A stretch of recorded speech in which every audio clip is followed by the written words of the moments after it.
अस्सलाम वालेकुम जी। मेरा नाम रशीद, उम्मीद करदा तुस सारे ठीक ठाक होवोगे। अच्छा, मेरे जिन्ने भी नਵੇਂ बकरी पाल ਵੀਰ ਆ ਇਸ ਗੱਲ ਤੋਂ ਪਰੇਸ਼ਾਨ ਆ ਵੀ ਇੱਕ ਚਾਰਾ ਜਦੋਂ ਖਤਮ ਹੋ ਜਾਂਦਾ ਤੇ ਫਿਰ ਦੂਸਰੇ ਚਾਰੇ ਨਹੀਂ ਲੱਭਦੇ, ਕਿਉਂਕਿ ਅਕਸਰ ਲੋਕ ਸ਼ਹਿਰਾਂ ਦੇ ਵਿੱਚ ਰਹਿੰਦੇ ਆ ਤੇ ਉੱਥੇ ਫਿਰ ਇੱਕ ਚਾਰੇ ਤੋਂ ਜੋ ਦੂਸਰੇ ਚਾਰੇ ਤੇ ਜਾਂਦੇ ਤੇ ਫਿਰ ਪਰੇਸ਼ਾਨੀ ਦਾ ਬਾਇਸ ਇਹ ਬਣ ਜਾਂਦਾ ਵੀ ਅਸੀਂ ਹੁਣ ਇਹਨਾਂ ਨੂੰ ਬੱਕਰੀਆਂ ਨੂੰ ਕਿਹੜਾ ਚਾਰਾ ਪਾਈਏ ਜਿਹਦੀ ਵਜ੍ਹਾ ਤੋਂ ਸਾਡੀਆਂ ਬੱਕਰੀਆਂ ਰੁਟੀਨਾਂ ਚੱਲਦੀਆਂ ਰਹਿਣ। ਸਭ ਤੋਂ ਪਹਿਲਾਂ ਮੇਰੇ ਵੀਰੋ ਗੱਲ ਇਹ ਆ, ਅਕਸਰ ਮੈਸੇਜ ਕਾਲਾਂ ਇਸ ਗੱਲ ਦੀਆਂ ਹੁੰਦੀਆਂ ਵੀ ਅਸੀਂ ਗੰਦਮ ਦੀ ਤੂੜੀ ਦੇ ਵਿੱਚ ਕੋਈ ਦਲੀਆ ਜਾਂ ਚੋਕਰ ਇਹ ਉਹ ਚੀਜ਼ਾਂ ਮਿਕਸ ਕਰਕੇ ਬੱਕਰੀਆਂ ਨੂੰ ਖਿਲਾਉਂਦੇ ਤਾਂ ਬੱਕਰੀਆਂ ਰੱਜ ਜਾਂਦੀਆਂ। ਮੇਰੇ ਵੀਰੋ, ਗੰਦਮ ਦੀ ਤੂੜੀ ਦੇ ਨਾਲ ਬੱਕਰੀ ਰੱਜ ਨਹੀਂ ਸਕਦੀ, ਕਿਉਂਕਿ ਬੱਕਰੀ ਗੰਦਮ ਦੀ ਤੂੜੀ ਜਿਹੜੀ ਉਹ ਖਾਂਦੀ ਨਹੀਂ, ਜਿਹਨੂੰ ਤੂੜੀ ਦਾ ਭੁੱਸਾ ਵੀ ਕਹਿੰਦੇ ਉਹ ਬੱਕਰੀ ਉਹ ਖਾਂਦੀ ਨਹੀਂ ਗੀ। ਤੁਸੀਂ ਕਿੱਦਾਂ ਰਜਾ ਲੈਂਦੇ? ਲੇਕਿਨ ਸਿਰਫ ਤੁਹਾਡੇ ਜ਼ਿਹਨ ਦੇ ਮੁਤਾਬਕ ਇਹ ਆ ਵੀ ਬੱਕਰੀਆਂ ਵਿੱਚ ਦਾਣਾ ਰਲਾਇਆ ਹੁੰਦਾ, ਝੋਕ ਰਲਾਇਆ ਹੁੰਦਾ, ਬੱਕਰੀਆਂ ਖੁਰਲੀ ਦੇ ਵਿੱਚ ਮੂੰਹ ਰੱਖਦੀਆਂ ਸਿਰਫ ਉਹ ਦਾਣੇ ਦੇ ਚੱਕਰ 'ਚ। ਅਗਰ ਜੇ ਤੁਸੀਂ ਕਹੋ ਤੂੜੀ ਖਾਂਦੀਆਂ ਵਾ ਤੇ ਤੂੜੀ ਮੇਰਾ ਵੀਰ ਖਾਂਦੀਆਂ ਨਹੀਂ ਹੋਣੀਆਂ। ਅਗਰ ਤੁਸੀਂ 100% ਤੂੜੀ ਪਾਉਂਦੇ ਹੋ ਵਿੱਚ ਮਿਕਸ ਇਹ ਉਹ ਕਰਕੇ, ਤੇ ਉਹ 100% ਦੇ ਵਿੱਚੋਂ ਮਸਾਂ ਹੀ ਆ ਜੇ ਕੋਈ 5% ਬੱਕਰੀਆਂ ਤੂੜੀ ਨਾਲ ਖਾਂਦੀਆਂ ਹੋਣ, ਬਾਕੀ ਨਹੀਂ ਤਾਂ ਉਹਨਾਂ ਨੇ ਅੱਧਾ ਘੰਟਾ ਲਾਉਣ, ਘੰਟਾ ਲਾਉਣ, ਉਹਨਾਂ ਨੇ ਹੌਲੀ ਹੌਲੀ ਹੌਲੀ ਰੋਲ ਰੋਲ ਕੇ ਵਿੱਚੋਂ ਚੀਜ਼ਾਂ ਕੱਢਣੀਆਂ, ਨਾ ਕਿ ਤੂੜੀ ਖਾਣੀ। ਲੂਸਣ ਦਾ ਜਦੋਂ ਮੌਸਮ ਹੁੰਦਾ, ਲੂਸਣ ਖਤਮ ਹੁੰਦਾ, ਲੂਸਣ ਤੋਂ ਬਾਅਦ ਫਿਰ ਜੰਤਰ ਵਾਲਾ ਮੌਸਮ ਆ ਜਾਂਦਾ, ਜੰਤਰ ਸ਼ੁਰੂ ਹੋ ਜਾਂਦਾ। ਜੋ ਜੰਤਰ ਖਤਮ ਹੋ ਜਾਂਦਾ ਫਿਰ ਸਾਨੂੰ ਕੀ ਕਰਨਾ ਚਾਹੀਦਾ? ਕਿਉਂਕਿ ਹੁਣ ਜਿਹੜੇ ਦਿਨ ਚੱਲਦੇ ਪਏ ਆ, ਇਸ ਤੋਂ ਅੱਗੇ ਜਾ ਕੇ ਲੂਸਣ ਕੁਛ ਲੇਟ ਆ, ਤਕਰੀਬਨ ਕੋਈ 1.5 ਮਹੀਨਾ ਲੇਟ ਆ। ਜੰਤਰ ਵੀ ਖਤਮ ਹੋ ਚੱਲੇ ਤਕਰੀਬਨ, ਤੇ ਲੂਸਣ ਤਾਂ ਪਹਿਲਾਂ ਹੀ ਖਤਮ ਆ। ਅਗਰ ਜੇ ਕਿਸੇ ਕੋਲ ਲੂਸਣ ਹੈਗਾ ਵੀ ਆ ਤਾਂ ਉਹਦੇ ਵਿੱਚ ਘਾਹ ਵਾ, ਜੇ ਉਹ ਬੱਕਰੀਆਂ ਖਾਂਦੀਆਂ ਘੱਟ ਆ। ਟਾਲ ਤੋਂ ਸਾਨੂੰ ਲੈਣਾ ਮਹਿੰਗਾ ਪੈਂਦਾ, ਕਿਉਂਕਿ ਅਸੀਂ ਜਿਹੜੇ ਚਾਰੇ ਜਾਤ ਆ ਉਹ ਟਾਲ ਤੋਂ ਲੈਂਦੇ ਆ। ਸਾਨੂੰ ਮਹਿੰਗਾ ਪੈਂਦਾ ਉਹ, ਕਿਉਂਕਿ ਉਹਦੇ ਵਿੱਚ ਘਾਹ ਵਾ, ਲੂਸਣ ਦਾ ਕਿਤੇ ਕਿਤੇ ਤੀਲਾ। ਅੱਜ ਤੋਂ ਠੀਕ 1 ਮਹੀਨੇ ਬਾਅਦ ਲੂਸਣ ਸਾਫ਼ ਹੋ ਜਾਣੇ, ਫਿਰ ਲੂਸਣ ਬੱਕਰੀਆਂ ਰੂਟੀਨ ਨਾਲ ਖਾਈ ਜਾਣਗੀਆਂ। ਮਸਲਾ ਹੋਣ ਵਾਲਾ ਬਣ ਗਿਆ, 1.5 ਮਹੀਨੇ ਲਈ ਮਸਲਾ ਬਣ ਗਿਆ ਵੀ ਬੱਕਰੀਆਂ ਨੂੰ ਪਾਈਏ ਤੇ ਕੀ ਪਾਈਏ।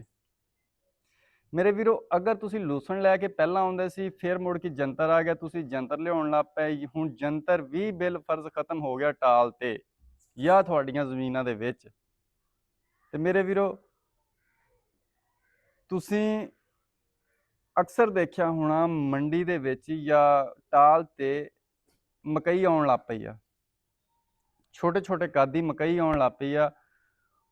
ਉਹ ਮਕਈ ਬੱਕਰੀਆਂ ਵੀ ਸ਼ੌਕ ਨਾਲ ਖਾ ਲੈਂਦੀਆਂ। ਉਹਦੇ ਵਿੱਚ ਘਾਹ ਮਿਕਸ ਕਰ ਦੋਗੇ, ਉਹਦੇ ਵਿੱਚ ਜੰਤਰ ਮਿਕਸ ਕਰ ਲਓ, ਬੱਕਰੀਆਂ ਉਹ ਵੀ ਖਾ ਲੈਂਦੀਆਂ। ਇਹ ਸਿਰਫ ਇੱਕ ਗੱਲ ਤੇ ਟਿੱਕੀ ਹੋ ਕੇ ਨਾ ਬਹਿ ਜਾ ਕਰੋ ਵੀ ਅਸੀਂ ਲੂਸਣ ਪਾਉਣਾ ਜਾਂ ਅਸੀਂ ਜੰਤਰ ਪਾਉਣਾ ਜਾਂ ਅਸੀਂ ਮਕਈ ਪਾਉਣਾ। ਜੋ ਰੂਟੀਨ ਨਾਲ ਤੁਹਾਨੂੰ ਲੱਭਦਾ ਉਹ ਚੀਜ਼ ਪਾ ਲੈਣੀ ਚਾਹੀਦੀ ਹੈ ਤੇ ਬੱਕਰੀਆਂ ਖਾਂਦੀਆਂ। ਅੱਛਾ, ਸਭ ਤੋਂ ਵੱਡਾ ਮੇਨ ਜਿਹੜਾ ਵਿੱਚ ਇੱਥੇ ਅੱਜ ਗੱਲ ਦੱਸਣੀ ਆ ਮੈਂ, ਇਹ ਆ ਮੇਰੇ ਵੀਰੋ, ਹਰ ਇਲਾਕੇ ਦੇ ਵਿੱਚੋਂ, ਹਰ ਸ਼ਹਿਰ ਚੋਂ ਤਕਰੀਬਨ, ਹੁਣ ਸੋਸ਼ਲ ਮੀਡੀਆ ਦਾ ਦੌਰ ਆ ਤੇ ਹੁਣ ਤਕਰੀਬਨ ਹਰ ਪਾਕਿਸਤਾਨ ਦੇ ਹਰ ਸ਼ਹਿਰ ਦੇ ਵਿੱਚੋਂ ਖੁਸ਼ਕ ਚਾਰਾ ਜਾਤ ਲੱਭ ਜਾਂਦੇ ਆ।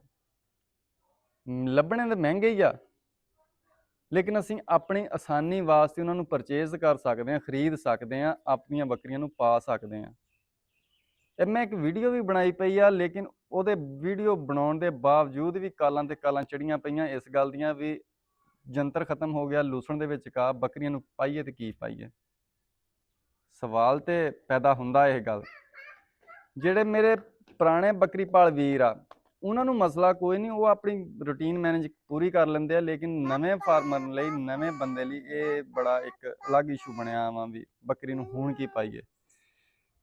ਅਗਰ ਮੇਰੇ ਵੀਰੋ ਤੁਹਾਡੇ ਕੋਲ 4 ਬੱਕਰੀਆਂ, 5 ਬੱਕਰੀਆਂ ਜਾਂ 2 ਬੱਕਰੀਆਂ, ਖੁਸ਼ਕ ਚਾਰਾ ਤੁਸੀਂ ਆਪਦੇ ਸ਼ਹਿਰ ਦੇ ਵਿੱਚੋਂ ਪਤਾ ਕਰਕੇ ਦੇਖ ਲਓ, ਜਿਹੜਾ ਸਭ ਤੋਂ ਸਸਤਾ ਹੋਵੇ ਉਹ ਲੈ ਲਓ। ਖੁਸ਼ਕ ਚਾਰੇ ਦੇ ਵਿੱਚ ਹੈ ਹੋਣਾ ਕੀ ਆ, ਹਾਜ਼ਰ ਮੌਕੇ ਮੂੰਗਫਲੀ ਦੀ ਕੱਟ ਹੋਣੀ ਆ, ਮੂੰਗੀ ਦੀ ਕੱਟ ਹੋਣੀ ਆ, ਗਵਾਰੇ ਦਾ ਮਿੱਸਾ ਹੋਣਾ।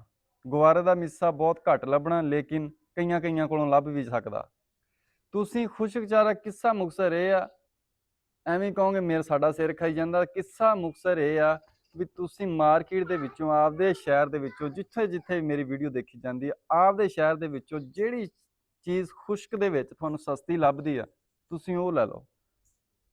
ਗੰਦਮ ਦੀ ਤੂੜੀ ਤੋਂ ਇਲਾਵਾ, ਕਿਉਂਕਿ ਗੰਦਮ ਦੀ ਤੂੜੀ ਜਿਹੜੀ ਆ ਇਹ ਬੱਕਰੀਆਂ ਨੂੰ ਖਿਲਾਉਣ ਲਈ ਬੜੇ ਪਾਪੜ ਵੇਲਣੇ ਪੈਂਦੇ ਆ, ਬੜੇ ਇਹਦੇ ਵਿੱਚ ਦਾਣਾਜਾਤ ਪਾਉਣੇ ਪੈਂਦੇ ਆ, ਵੰਡੇ ਚੋਂ ਪਾਉਣੇ ਪੈਂਦੇ, ਤਾਂ ਜਾ ਕੇ ਸ਼ਾਜ਼ੋ ਨਾਦਰ ਖਾਂਦੀਆਂ ਨੇ ਤੇ ਨਹੀਂ ਖਾਂਦੀਆਂ। ਸਿਰਫ ਸਾਡੇ ਦਿਲ ਨੂੰ ਦਿਲਾਸਾ ਹੀ ਦਿੰਦੀਆਂ ਵੀ ਅਸੀਂ ਪੇਟ ਭਰ ਲਿਆ।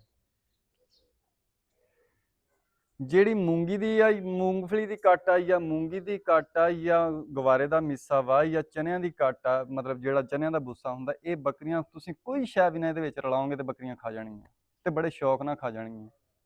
ਬਿਲ ਫਰਜ਼ 1-2 ਦਿਨ ਨਹੀਂ ਵੀ ਖਾਂਦੀਆਂ, ਥੋੜੀ ਖਾਂਦੀਆਂ, ਆਹਿਸਤਾ ਆਹਿਸਤਾ ਬੱਕਰੀਆਂ ਲੱਗ ਜਾਣਗੀਆਂ। ਤੇ ਤੁਸੀਂ ਉਹ ਲਿਆ ਕੇ ਰੱਖ ਲਓ।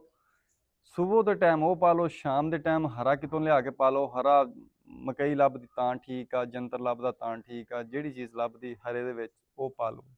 ਕਿਉਂਕਿ ਜਦੋਂ ਅਸੀਂ ਖੁਸ਼ਕ ਤੇ ਇਹਨੂੰ ਬੱਕਰੀਆਂ ਨੂੰ ਕਨਵਰਟ ਕਰਨਾ ਨਾ, ਉਦੋਂ ਇੱਕੋ ਵਾਰੀ ਨਹੀਂ ਕਰ ਦੇਣਾ ਚਾਹੀਦਾ ਵੀ ਅਸੀਂ ਇੱਕੋ ਵਾਰੀ ਪਲਟੀ ਮਾਰੀਏ ਤੇ ਇੱਧਰ, ਤਾਂ ਪਲਟੀ ਮਾਰੀਏ ਇੱਧਰ।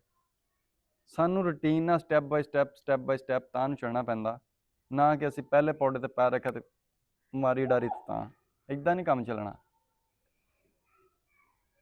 ਸਿਰਫ ਆਪਣੇ ਇਲਾਕੇ ਦੇ ਵਿੱਚੋਂ ਖੁਸ਼ਕ ਚਾਰਾ ਪਤਾ ਕਰ ਲਓ, ਜਿੰਨੇ ਦਾ ਵੀ ਲੱਭਦਾ, ਜੇ ਸਮਾਨ ਵੀ ਲੱਭਦਾ, ਜਿੱਦਾਂ ਵੀ ਲੱਭਦਾ, ਤੁਸੀਂ ਆਪਣਾ ਲਿਆ ਕੇ ਆਪਣੇ ਘਰ ਰੱਖ ਲਓ। ਉਹਦੇ ਨਾਲ ਫਿਰ ਇਹ ਹੁੰਦਾ, ਉਹਦੇ ਨਾਲ ਤੁਸੀਂ ਆਪਣੇ ਘਰ ਦੇ ਕੰਮਕਾਜ ਵੀ ਦੂਸਰੇ ਕਰ ਸਕਦੇ ਆ। ਘਰ ਬਿਲ ਫਰਜ਼ ਨਹੀਂ ਹੈਗੀਆਂ ਤਾਂ ਫੈਮਲੀਆਂ ਘਰ ਪਾ ਸਕਦੀਆਂ।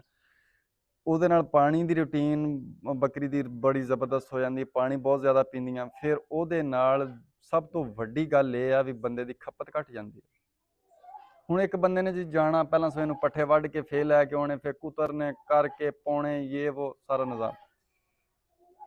ਇੱਕ ਵਾਰੀ ਤੁਸੀਂ ਪੈਸੇ ਲਾਏ, ਤੁਹਾਡੇ ਚਾਰਾ ਘਰ ਆ ਗਿਆ ਖੁਸ਼ਕ ਚਾਰਾ, ਤੇ ਉਹ ਤੁਸੀਂ ਉਹਦੇ ਵਿੱਚੋਂ ਚੱਕ ਕੇ ਪਾਈ ਜਾਣਾ, ਕਿਹੜਾ ਕਿਤੇ ਲੈਣ ਜਾਣਾ। ਗਰਮੀ, ਸਰਦੀ, ਮੀਂਹ, ਬਾਰਿਸ਼ਾਂ, ਇਹ ਸਾਰੇ ਨਿਜ਼ਾਮ ਨੂੰ ਮੈਨੇਜ ਕਰਨ ਲਈ ਖੁਸ਼ਕ ਚਾਰਾ ਬਿਹਤਰੀਨ ਹੈ। ਮੈਂ ਅੱਗੇ ਵੀਡੀਓ ਬਣਾਈ ਪਈ, ਮੈਂ ਅੱਗੇ ਵੀ ਦੱਸਿਆ, ਵੀਡੀਓ ਬਣਾਈਆਂ ਪਈਆਂ। ਬੱਕਰੀ ਫਾਰਮਿੰਗ ਦੇ ਵਿੱਚ ਖੁਸ਼ਕ ਚਾਰਾ ਲਾਜ਼ਮੀ ਜੁਜ਼ੂ ਆ।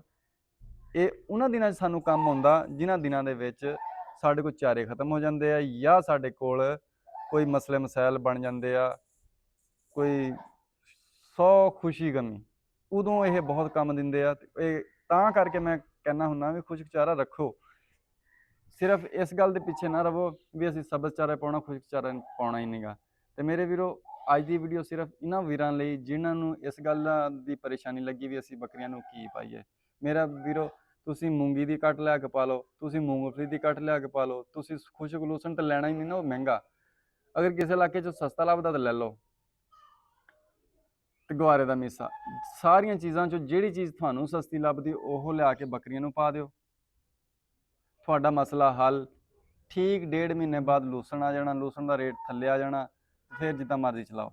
ਤੇ ਬਿਹਤਰ ਮੈਂ ਤੁਹਾਨੂੰ ਮਸ਼ਵਰਾ ਦਿੰਦਾ, ਜਦੋਂ ਇਸ ਵਾਰੀ ਲੂਸਣ ਆਉਣ, ਇਸ ਵਾਰੀ ਜਦੋਂ ਹੁਣ ਲੂਸਣ ਆਉਣ, ਤੁਸੀਂ ਕੋਸ਼ਿਸ਼ ਕਰੋ ਵੀ ਟਾਲ ਤੋਂ ਲਿਆ ਕੇ ਆਪਣਾ ਘਰ ਸਕਾਈ ਜਾਓ। ਮਤਲਬ ਜੇ ਬਿਲ ਫਿਰ ਤੁਸੀਂ 20 ਕਿਲੋ ਲਿਆਉਂਦੇ ਤਾਂ ਤੁਸੀਂ ਮਣ ਲੈ ਆਵੋ, 20 ਕਿਲੋ ਬੱਕਰੀਆਂ ਨੂੰ ਖਿਲਾਓ, ਮਣ ਸਕਾ ਕੇ ਆਹਿਸਤਾ ਆਹਿਸਤਾ ਕਰਕੇ ਰੱਖੀ ਜਾਓ।